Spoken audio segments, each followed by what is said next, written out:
If you'd asked me a year ago what nystagmus was, I couldn't tell you beyond the basics, other than it's an eye condition that I was born with, and it causes rapid and uncontrollable movement of the eyes. This mindset had worked for me, and for the most part, the eye condition hadn't caused me any significant grief. Until now. At the age of 22, I found myself being significantly inconvenienced by the condition, and my lack of ability to drive at the core of it. This year, I decided to turn the lens onto a topic that was close to me and explore what it's like to work and play in a world with nystagmus. In this film, with the help of some incredible people, I set out to answer what it's like to live, work and play with nystagmus.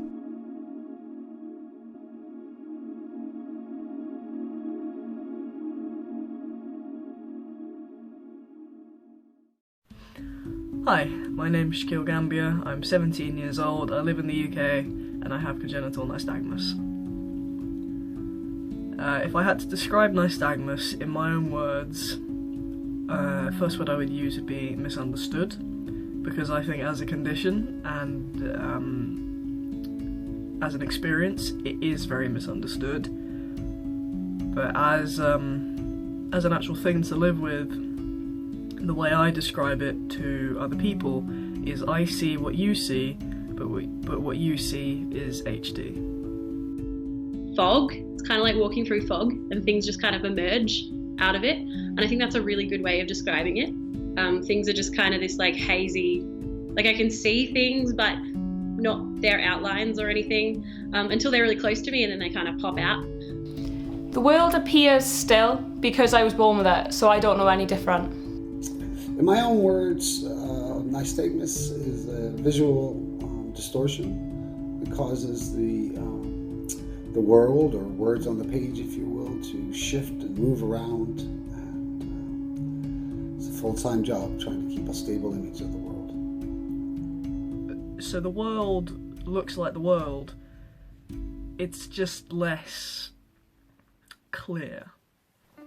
I think everyone who has nystagmus faces challenges at some point in their life, especially when you're younger. I know for me, school all the way from primary up to GCSE, that I've now obviously graduated GCSE, you do face challenges like socially. I guess it's hard to make friends because no kid wants to sit front and centre of class, and they don't understand that you have to, because otherwise you can't see what the teacher's writing on the board.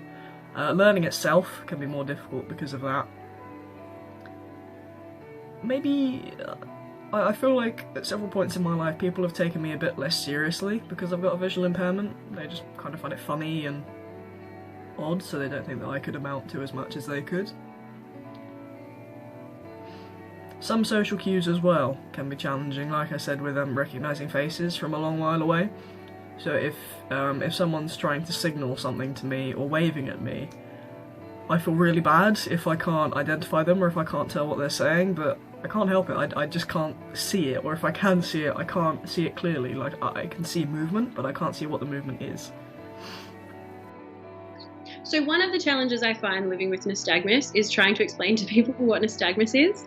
I think a lot of people hear that you have bad vision and they're just like, how many fingers am I holding up? It's like, I can see your fingers when they're in front of my face. It's fine. Here's my housemate. Hey. Right. It's often made as a joke. I remember being in primary school, 7, 8 years old, and you'd get the kids being like, how many fingers am I holding up? And then they start going like this, thinking that means you can see it. And I think that's a massive misconception. It's not that you can see it moving, it's that because it's moving, you can't actually see things quickly. I think what people don't understand about nystagmus, did I just answer that? I don't know. I think what people don't understand about nystagmus is, well, first and foremost, that we don't see the world move, and that we're not choosing to do this with our eyes. It isn't something that we're consciously moving our eyes, it's just happening to us.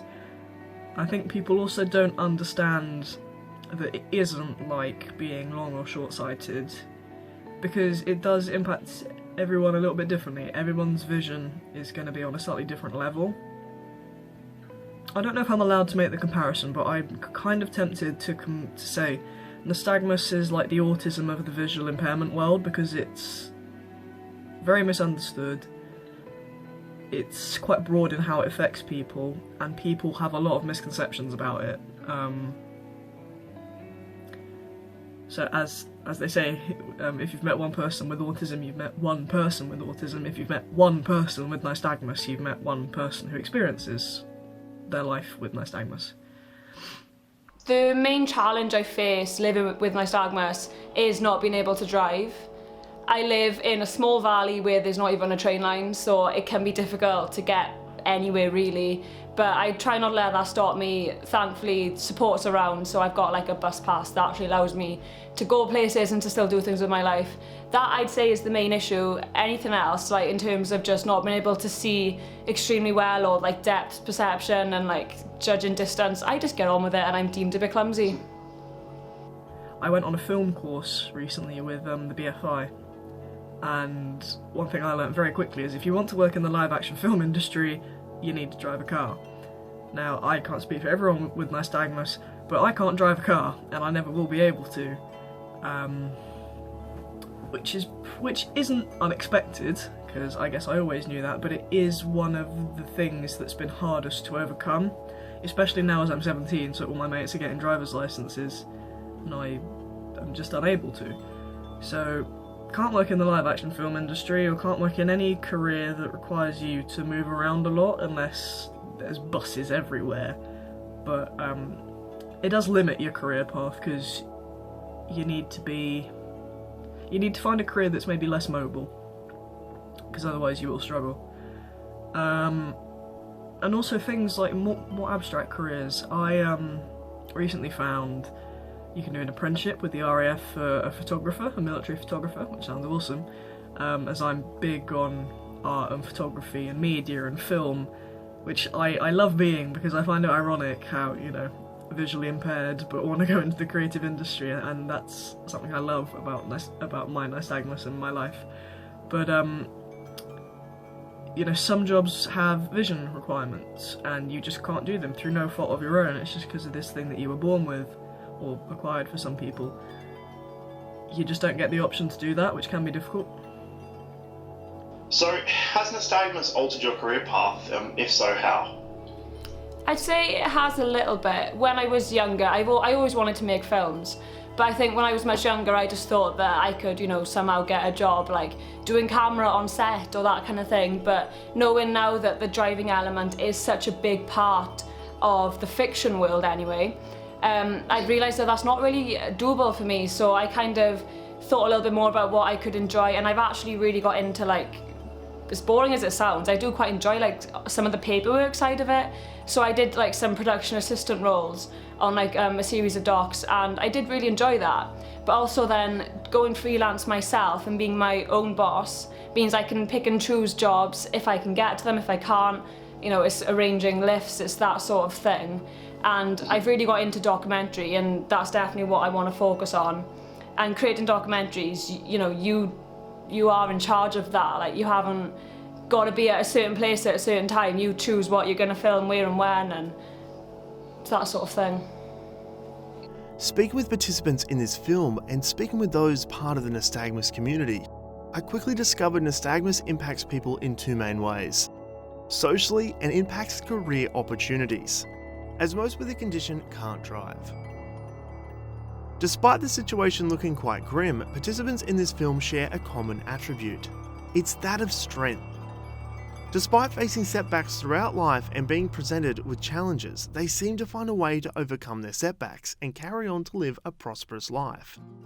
Having said that, the issue of transportation still exists, but hopefully not for much longer. The answer to this will likely come from tech giants in Silicon Valley, who are all in a multi-billion-dollar race to be the first to put fully autonomous vehicles onto our roads. To learn more, I reached out to Chris Riddell. Chris is a global futurist and TV commentator. Chris spoke to me about what self-driving technology is and the impact it'll have not only on society, but those who can't drive. Fully autonomous vehicles is that next era that we're getting into, Matt. It's where cars can talk to each other and can also talk to road furniture at the edge of the road. So things like traffic lights and bollards and and pieces and items that are on the edge of the road. At the moment, what we've seen is kind of a semi-autonomous era that we're in. But to get to this new era of fully autonomous vehicles, we need some exciting new technology such as 5G. The big thing that 5G does is it reduces the amount of time it takes to talk from one device to another. And this is going to unlock an incredible amount of opportunity when it comes to things like IoT or the Internet of Things. So that fully autonomous space that we want to get into, we have to have 5G to enable that to happen. For looking at people that can't drive, autonomous is a huge mobility thing. We're going to see these technology platforms enable people to get from A to B and be a lot more self-sufficient. I mean, at the moment, if you want to get from A to B and you can't drive, you've got to rely on taxis, and there's still this interdependence that we have on another person. I think for true independence and true mobility, autonomous is going to put us into an era that we just have not been able to do in society so far. Speaking with Chris, he tells me that this technology is here and we can start to see early versions of it popping up in major cities across the country. Chris is definitely on the money, as my local council here in the city of Newcastle is set to trial self-driving vehicles on our roads in 2019. Until then, as wobbly-eyed people, I suppose all we can do is hold our heads high and remain resilient as future prospects look promising. I think advice to someone who's acquired nystagmus is talk to people who have had it since birth, because they will have been dealing with it for longer, they will have found ways to overcome it, and they will be understanding of you because we have the same thing that you have. Nystagmus is only like a little block in the way of something you want to do. Like, you just got to get over it, and once you've kind of worked out what works for you, it's going to be different for everyone. You might need to take more time with something, you might need to make adjustments. Whatever that thing is, you can overcome it and you can still do what you want to do. Like, it's not a massive brick wall stopping you, it's just a little thing you've got to get over. Don't feel lesser, and don't make your child feel lesser because of their nystagmus. Remind them that it doesn't mean that their life will be unfulfilled. Their life might be more difficult in certain areas, yeah, but it isn't a sentence to a miserable or difficult life. It's just a sentence to a different kind of life experience